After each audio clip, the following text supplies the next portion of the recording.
Attendez, il se passe un truc bizarre là. Hamilton et George Russell ne participeront pas aux interviews de Sky F1 alors que Mercedes publie une déclaration.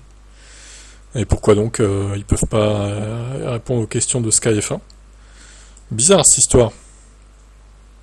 Sky n'a pas pu obtenir les pensées immédiates d'Hamilton sur la décision de s'arrêter au 18e tour passant des pneus durs aux pneus tendres qui selon lui le tuaient dans la bataille pour un podium, dans ce qui est souvent décrit comme la course la plus exigeante de la saison.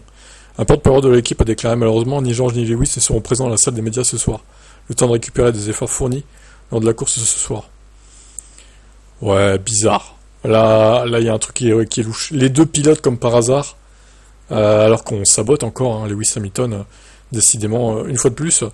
Déjà, on le fait partir en soft, c'est pas logique, tout le monde autour de lui part en médium, et on l'arrête forcément plus tôt, vu que les pneus soft tiennent moins longtemps que les médiums, et on lui fout des pneus durs.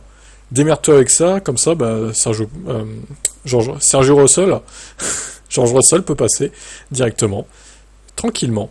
Il peut passer Lewis Hamilton sans avoir à se fouler, hein. Encore une fois, la princesse, on lui déroule le tapis rouge. Après 9 tours avec ses pneus neufs, Hamilton demandait s'il était la première voiture à s'arrêter. C'était pas le cas, mais c'était un des premiers, quoi. Il y a vraiment quelque chose qui ne va pas avec la voiture, a-t-il déclaré. Les pneus se détériorent. Il s'est plaint à la radio, tu me tues avec ce décalage, mon pote.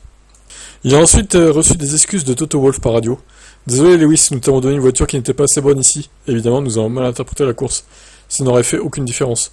On était juste lent aujourd'hui. La différence, c'est qu'il aurait terminé devant George Russell. Mais visiblement, ça pose problème à Mercedes, ça. Bref. Ceux qui recherchent une analyse d'après-course de Hamilton et Russell ont cependant été obligés d'attendre que l'équipe publie ses propres interviews internes sur les réseaux sociaux. Au moment où nous écoutons ces lignes, Mercedes n'a publié qu'un seul message. Une soirée difficile sous les lumières ici à Singapour.